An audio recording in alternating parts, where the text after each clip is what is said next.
बिस्मिल्लाहिर्रहमानिर्रहीम। अस्सलामु अलैकुम डियर स्टूडेंट्स।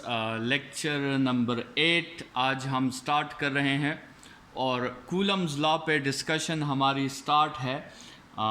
कूलम्स लॉ आपके साथ इलेक्ट्रोस्टैटिक्स का पहला लॉन्ग क्वेश्चन है और पिछले 2 लेक्चर से इस लॉन्ग क्वेश्चन पे हमारी बात हो रही है।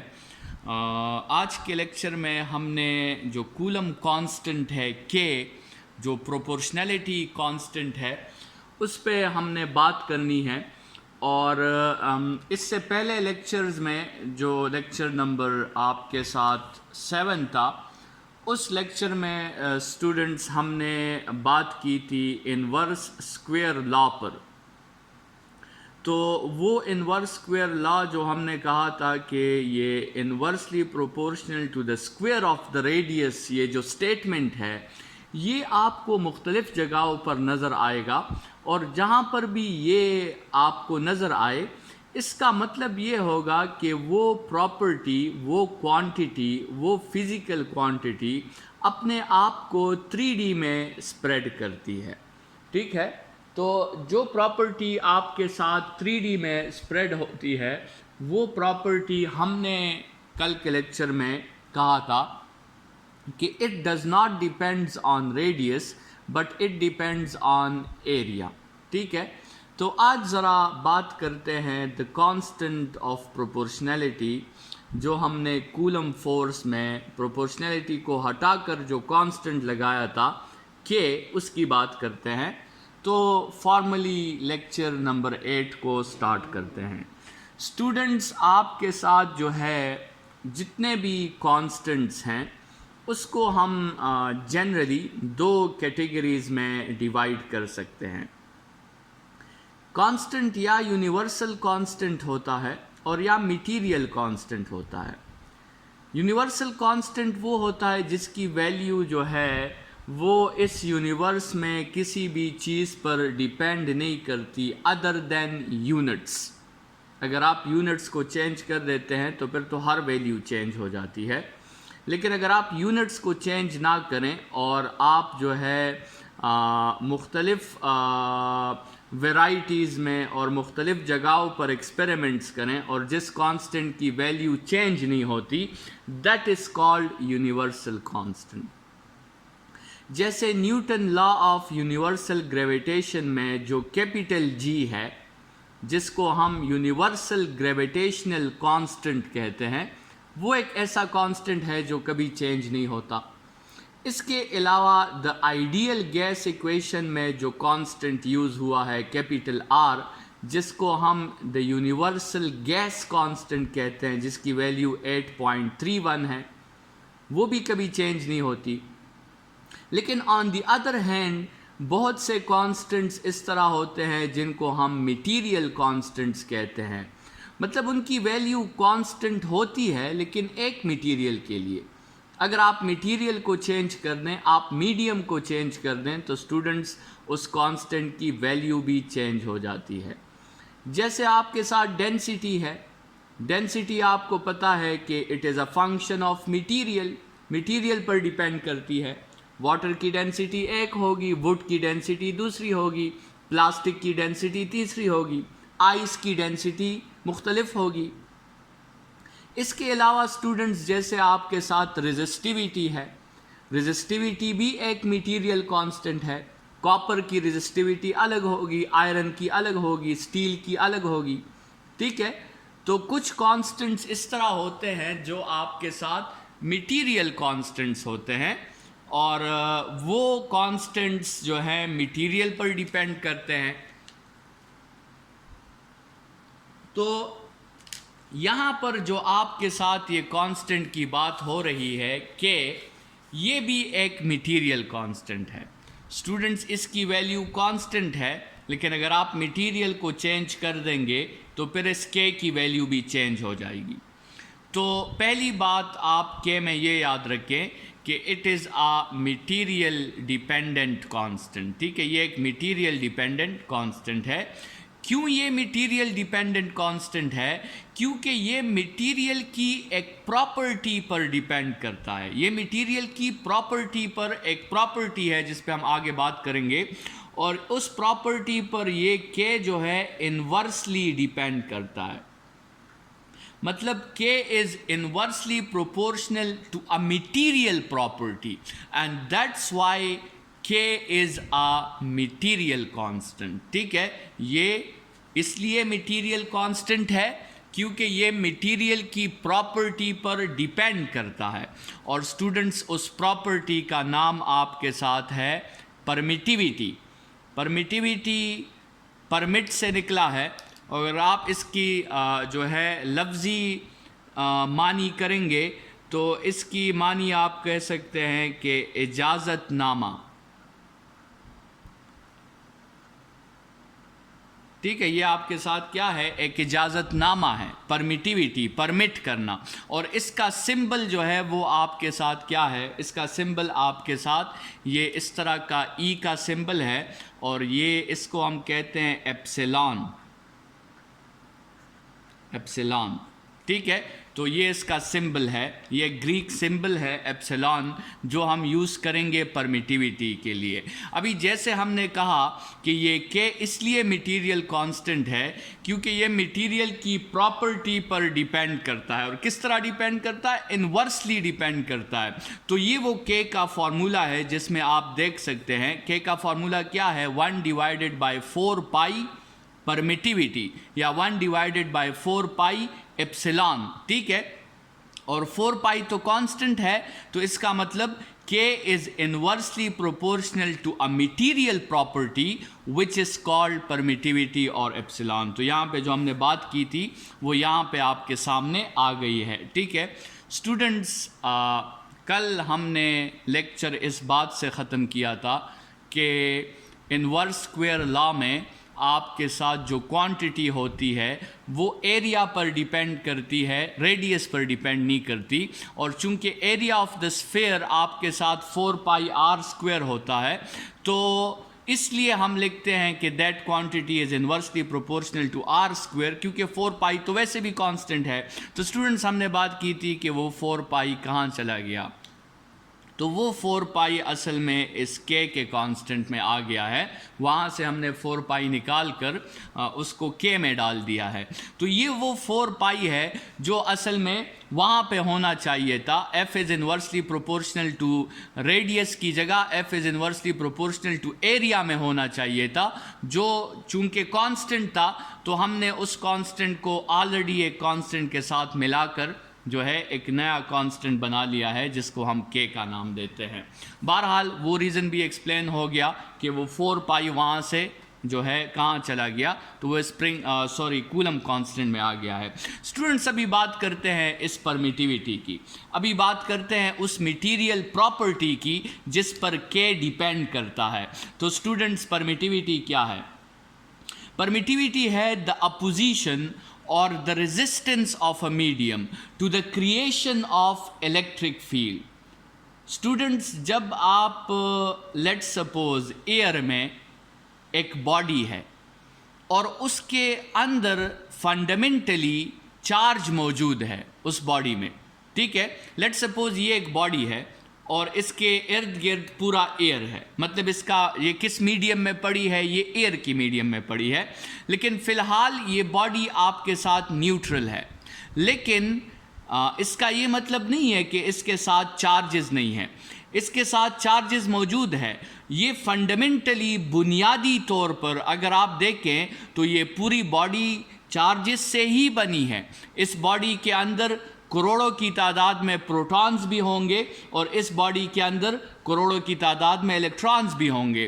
तो चार्जेस इसके अंदर बुनियादी तौर पर मौजूद है। हमने ज़रा सी इस बॉडी की उस चार्ज की प्रॉपर्टी को उजागर करना है।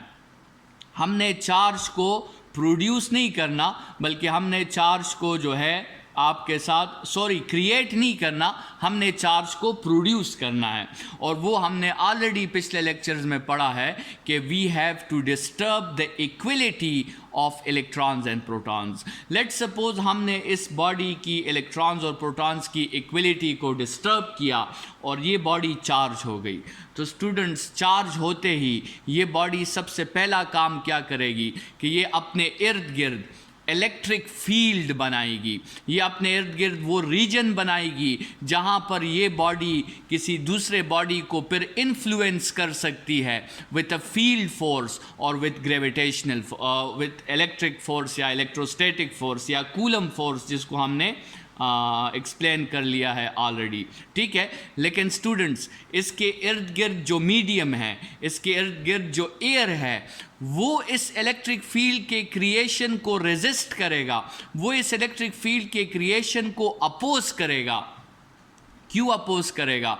क्योंकि बेसिकली वो एयर जो अपना रैंडम मोशन कर रहा है, वो एयर अपना रैंडम मोशन, अपना नॉर्मल बिहेवियर डिस्टर्ब नहीं करना चाहता। वो किसी दूसरे बॉडी की जो है एग्जिस्टेंस को या किसी दूसरे बॉडी के इफ़ेक्ट को बर्दाश्त नहीं करता। इस प्रॉपर्टी को हमने जो है फर्स्ट ईयर में, अगर आपको याद हो, इनर्शिया का नाम दिया था कि वो जो है दूसरी प्रॉपर्टीज़ की वजह से जो उस पर इफ़ेक्ट आता है वो उसे बर्दाश्त नहीं करता।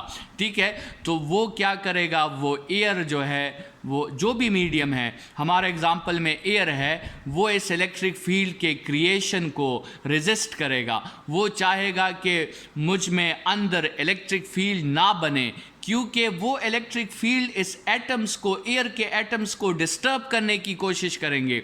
वो इलेक्ट्रिक फील्ड इस एयर एटम्स को पोलराइज करने की कोशिश करेगा, जिससे एयर के एटम्स और मॉलिक्यूल्स का जो रैंडम बिहेवियर है, जो उसकी अपनी ख्वाहिश है, वो डिस्टर्ब हो जाएगी और वो ये डिस्टर्बेंस बर्दाश्त नहीं करेगा।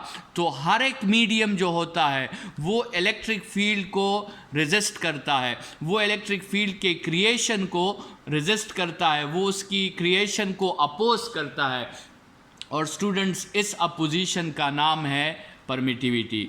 अभी अपोजिशंस के लेवल्स जो है वो मुख्तलिफ है। स्टूडेंट्स, वाटर मुख्तलिफ लेवल पर रेजिस्ट करेगा, एयर मुख्तलिफ लेवल पर रेजिस्ट करेगा, वैक्यूम मुख्तलिफ लेवल पर रेजिस्ट करेगा। तो हर एक मटीरियल का अपोजिशन का लेवल मुख्तलिफ है, इसीलिए हर एक मटीरियल की परमिटिविटी की अपनी वैल्यू है। ठीक है, तो द अपोजिशन और the resistance of a medium to the creation of electric field is called permittivity, and permittivity is what?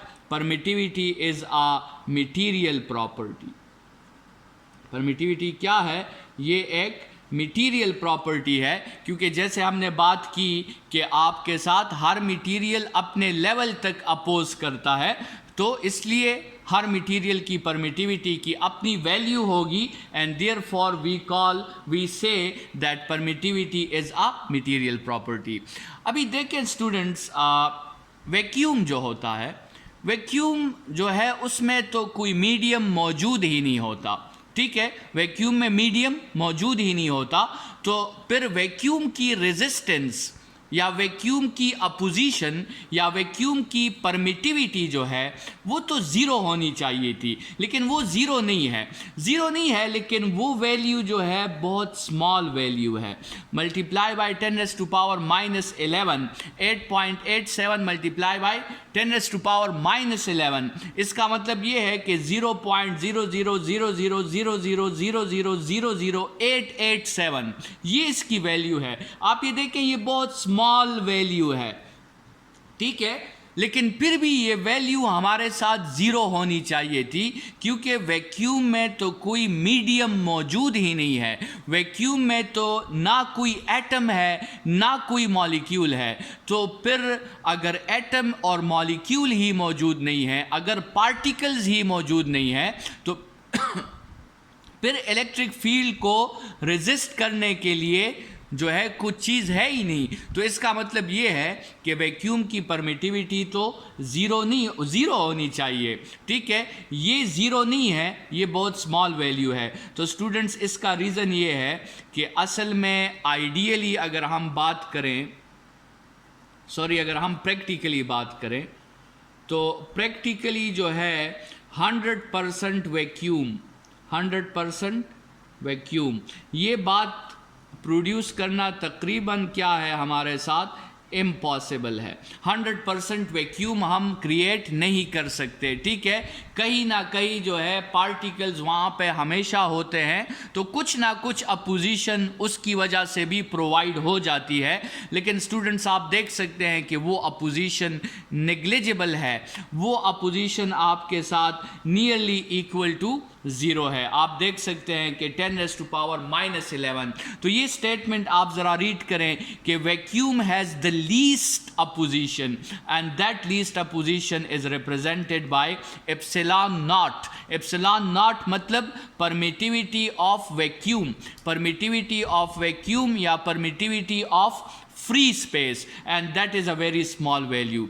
Students, अगर आपके साथ परमिटिविटी इंतहाई कम है तो फिर k की वैल्यू इंतहाई ज़्यादा होगी, क्योंकि दिस इज़ इनवर्स प्रोपोर्शनैलिटी। सो अगर वैक्यूम की अपोजिशन जो है वो लीस्ट है तो इसकी k की वैल्यू हाईएस्ट होगी। और वो इस फार्मूला में जब आप एप्सिलॉन की जगह एप्सिलॉन नॉट पुट कर देते हैं तो स्टूडेंट्स इस फार्मूला में जब आप इसे सॉल्व करते हैं so you get 9 multiplied by 10⁻⁹ और it is 9 with 9 zeros। तो ये आपके साथ ये जो दो बातें हमने की, ये किसके लिए की? ये हमने की वैक्यूम के लिए।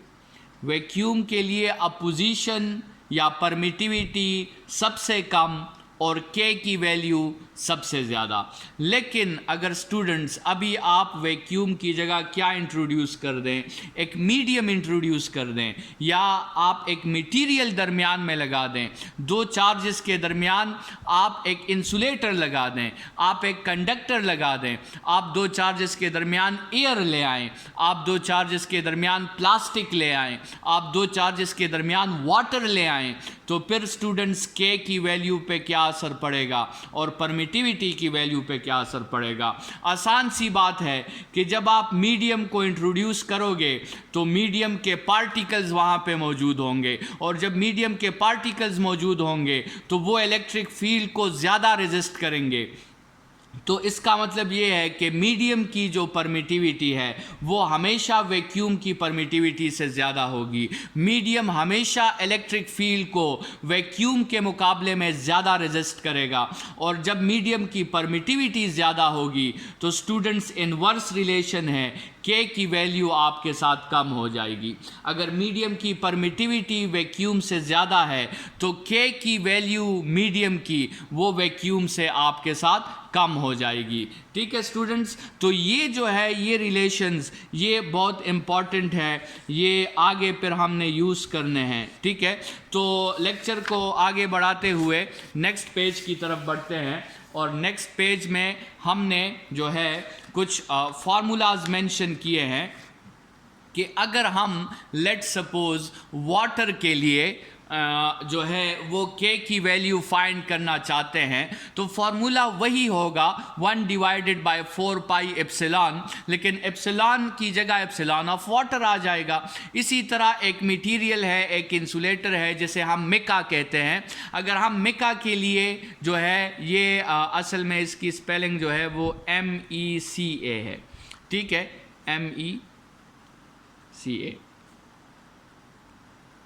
अच्छा, तो अगर हम मिका के लिए k की वैल्यू फाइंड करना चाहते हैं तो वही फार्मूला होगा, लेकिन आपने एप्सिलॉन की जगह एप्सिलॉन ऑफ मिका यूज़ करना है। इसी तरह अगर आप वुड के लिए फाइंड करना चाहते हैं तो वही फार्मूला है, अगर आप प्लास्टिक के लिए फाइंड करना चाहते हैं तो वही फार्मूला है। ठीक है, तो देखिए स्टूडेंट्स, इसका मतलब ये हुआ कि आपको बहुत से फार्मूलाज याद रखने होंगे। वुड के लिए अपनी k की वैल्यू है, जो है प्लास्टिक के लिए अपनी के की वैल्यू है, वाटर के लिए अपनी के की वैल्यू है, इसके अलावा जो है मिका के लिए अपनी के की वैल्यू है।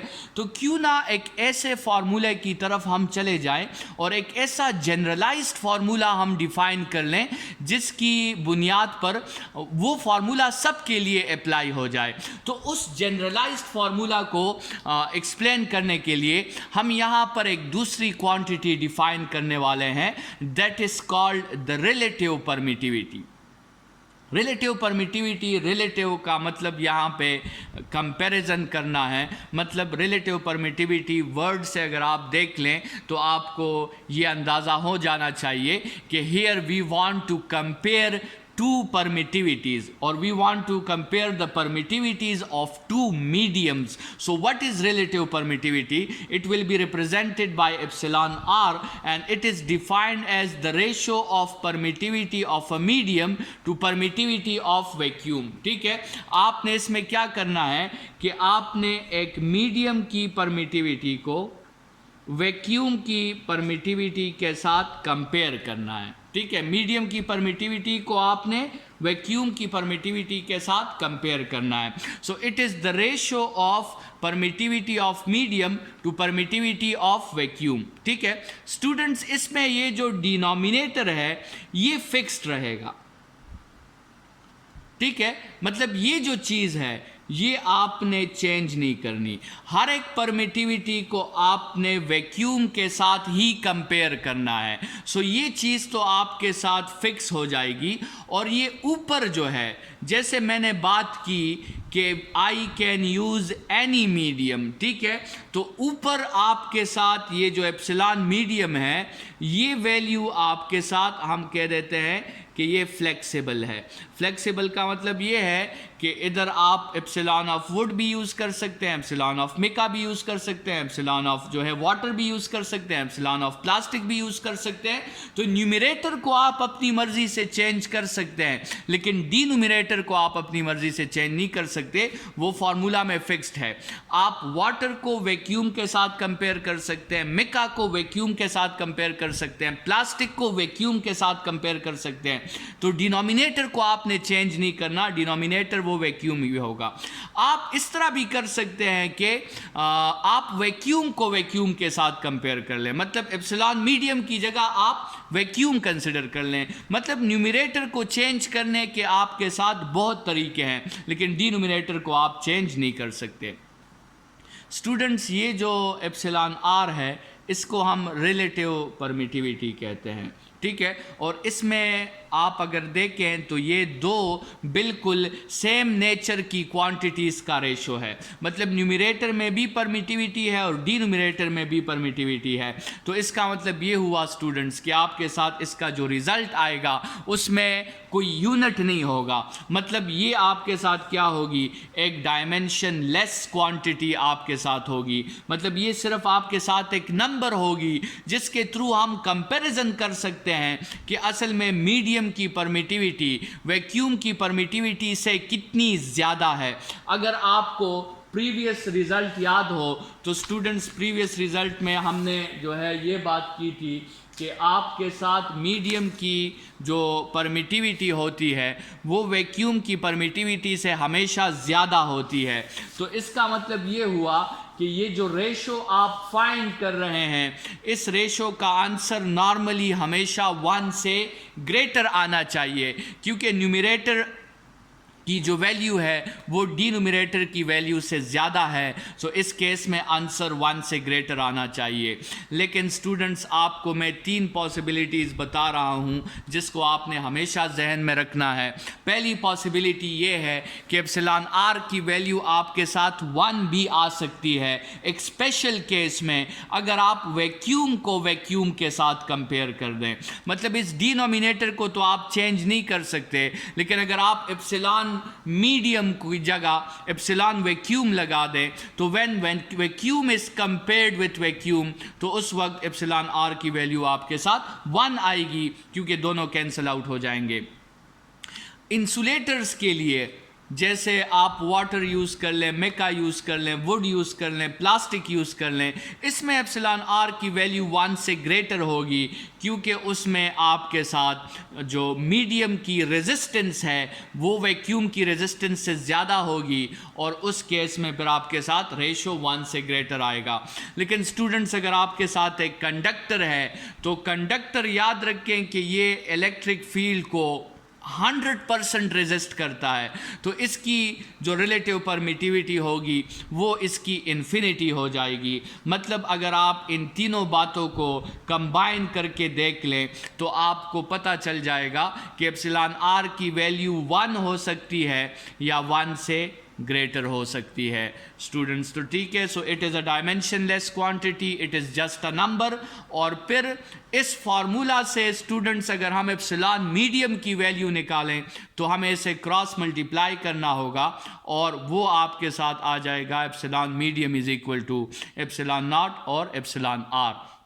ये भी एक इम्पॉर्टेंट फार्मूला है जो आगे हमने यूज़ करना है स्टूडेंट्स। यहाँ पर हम जो है लेक्चर नंबर 8 को वाइंड अप कर लेते हैं। नेक्स्ट लेक्चर में जो है इसी लॉन्ग क्वेश्चन को आगे कंटिन्यू करेंगे। इस लेक्चर के लिए इतना ही। Thank you students.